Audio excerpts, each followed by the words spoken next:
Oi, amados. Boa noite a todos. Meus irmãos, meus ouvintes da Palavra de Deus. Vamos nesta noite fazer mais uma exposição das Escrituras da Palavra de Deus. Salmo 5. Esse salmo é um salmo de Davi. Então, nós vamos aqui expor as Escrituras, a Palavra de Deus. Então aqui o salmista, mais uma vez, ele vai atribuir a Deus a sua soberania.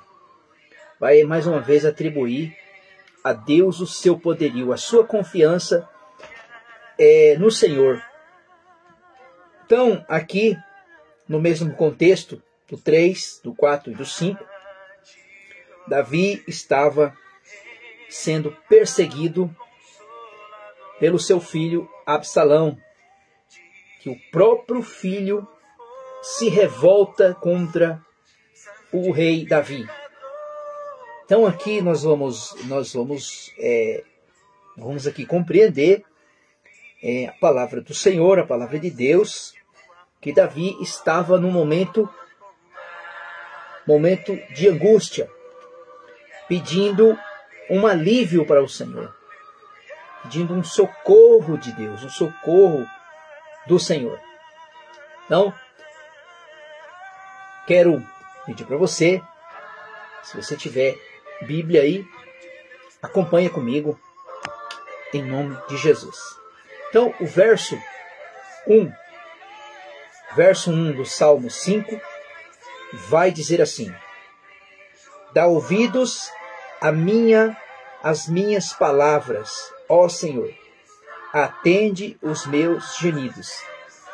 Veja aqui, meus irmãos, que Davi estava pedindo para o Senhor que desse ouvidos às suas palavras, que o Senhor atentasse, que o Senhor atentasse às suas palavras, à sua oração. E também aqui ele vai dizer que ele atentasse para os seus gemidos. Irmãos, veja aqui como estava o coração de Davi. Como é que ele estava, a mente dele estava em gemidos. Aí o verso 2 diz assim: atende a voz ao meu clamor, Rei meu, Deus meu, pois a ti a oro. Pela manhã, ó Senhor, ouve a minha voz. Aguardo com esperança. O verso 4. Tu não és um Deus que tenha alegria na iniquidade, nem contigo habita o mal. Então, o salmista Davi vai dizer aqui que Deus não tem alegria na iniquidade. Quer dizer, Deus não tem alegria no pecado. Deus não tem alegria o homem que vive na perversidade. O homem que não tem o coração voltado para o Senhor, voltado para Deus. E aí Davi ele vai dizer aqui, é algo interessante: contigo habita o mal, né? Irmãos, vamos entender aqui, quando as Escrituras ela trata Deus como mal, né? Tem algumas doutrinas por aí que eles atribuem o mal, né? Que Deus é mal. Como é que nós compreendemos o Deus mal? Quando a Bíblia fala do Deus mal, esse termo mal é justiça. Deus é justo. Deus, quando ele usa da sua forma, quando as Escrituras diz Deus mau é tratado como Deus de justiça, como Deus, ele é justo. Deus, ele é justo, ele trata as suas coisas com justiça. Então ele vai, Deus, ele vai trabalhar, ele faz conforme a sua justiça. Então, nós vamos ver aqui, nas escrituras, meus irmãos, Isaías 45, 7. Olha só, vamos lá, Isaías 45, 7. O que o profeta Isaías, ele falou do Deus mau, né? Do Deus mau. Vamos lá, Isaías, livro do profeta Isaías 45.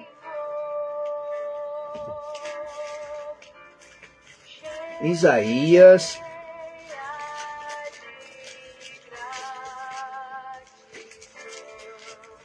45, verso 7.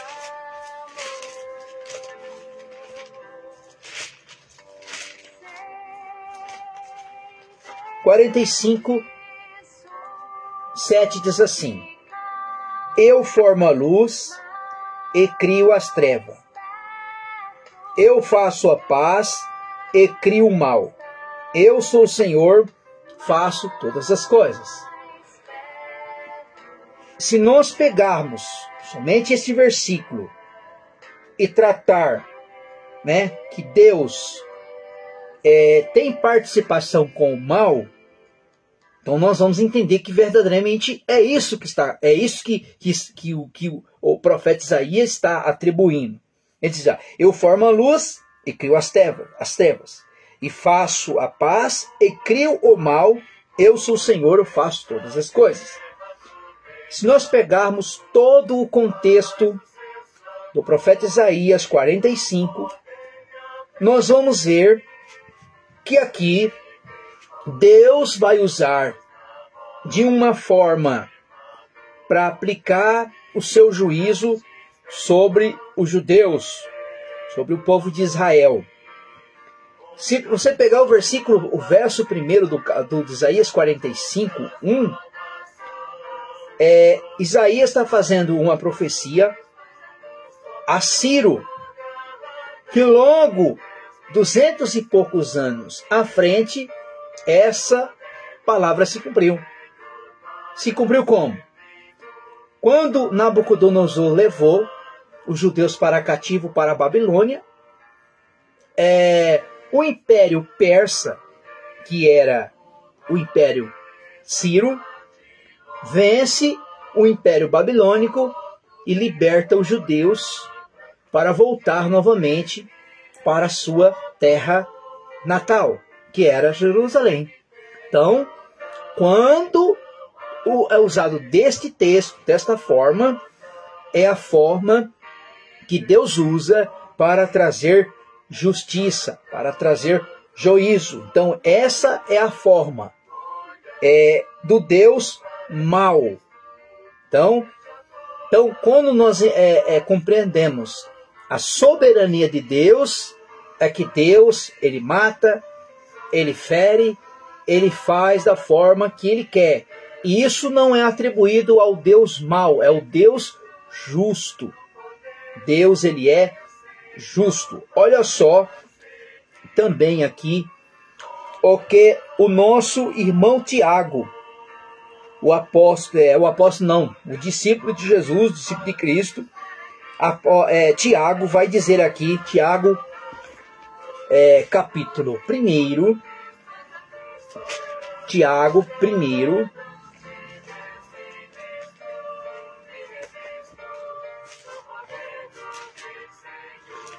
Tiago 1, verso 13.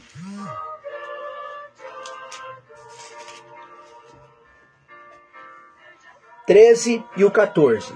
Diz assim, ó: ninguém a ser tentado, digo eu sou tentado por Deus.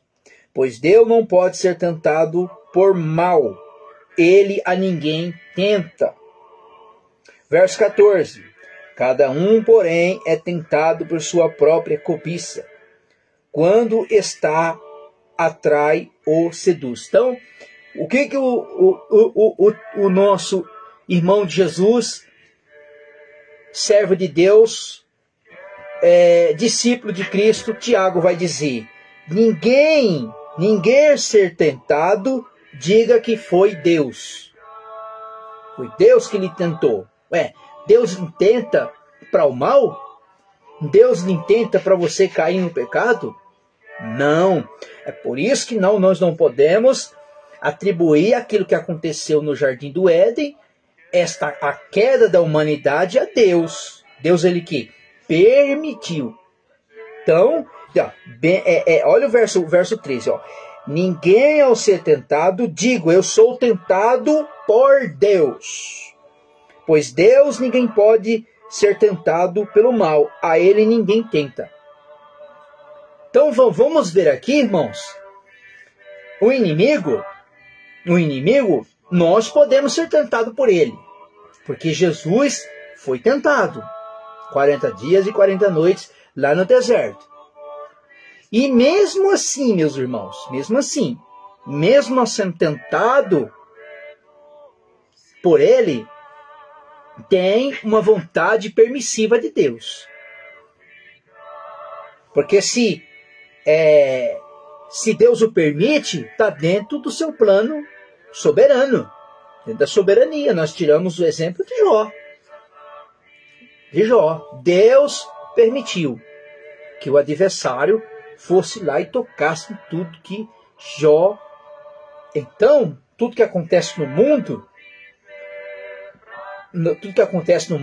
tem que ter a vontade permissiva de Deus, segundo a sua vontade. Entendeu? Então, entenda uma coisa, Deus é mau?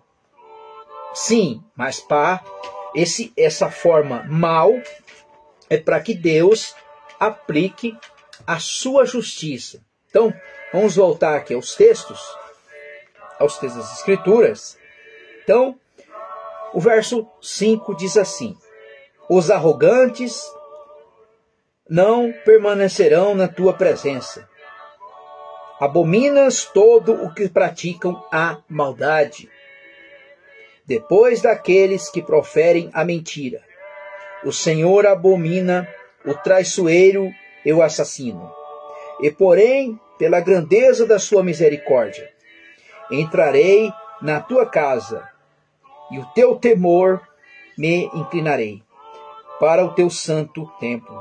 Guia-me, ó Senhor, e a tua retidão por causa dos teus inimigos. Amplia diante de mim o teu caminho. Verso 9. Não há fidelidade na boca deles, e o seu coração estão cheio de destruição. Quando o salmista Davi disse isso, ele estava sendo perseguido pelos seus inimigos, pelos seus adversários que o perseguiam. Verso 10. Declara os culpados, ó Deus, caiam as suas próprias tramas. Lança fora por causa das tuas multidões dos teus pecados, pois rebelaram contra ti. Alegram, porém, todos os que confiam em ti. Contende alegria eternamente, porque tu és os que defendes, em ti exultam os que amam o teu nome. Pois certamente tu, ó Senhor, abençoa o justo e protege com teu fervor e com teu escudo. Veja aqui, irmãos, aqui Davi, ele estava sendo perseguido pelo seu filho Absalão. Ainda que Davi era rei, já reinava, com todo o poder que Davi tinha, mesmo assim, ele precisou do socorro e do livramento do Senhor. Ele precisou do livramento de Deus.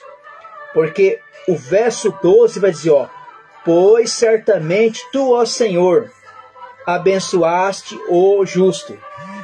Aí alguns vão dizer assim, mas poxa, Davi cometeu algo terrível, um adultério, cometeu um homicídio. Mas a questão de Davi aqui, que ele foi justificado diante de Deus, porque ele se arrependeu do mal que ele fez. E aí vai dizer, e tu proteges com teu fervor, com o teu escudo. Quer dizer, Davi tinha a proteção do Senhor, tinha a segurança do Senhor. Meus irmãos, que Deus abençoe a todos.